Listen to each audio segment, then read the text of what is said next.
ఎందుకు పడిపోయింది ఇక్కడ చెప్పండి.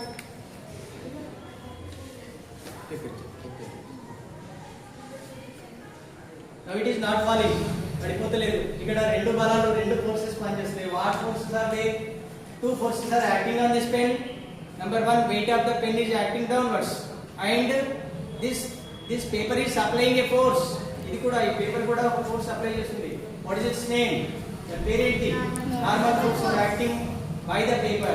Paper is that force is acting normally. You see here. You see this. Normal force is acting upwards.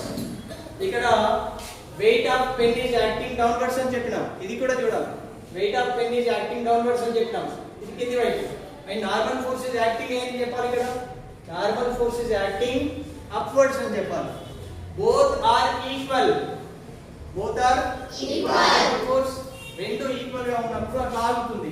ఒకవేళ నేను వెయిట్ ను పెంచుతున్నాను, వెయిట్ ను ఇంక్రీజ్ చేసినాను, ఏమైంది?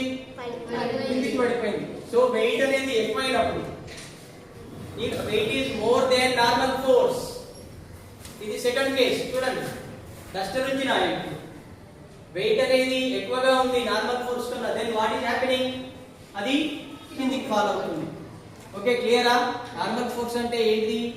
ఇప్పుడు ఇంకో ఎగ్జాంపుల్ చెప్తా. కూర్చోం, స్టాప్ ఇట్.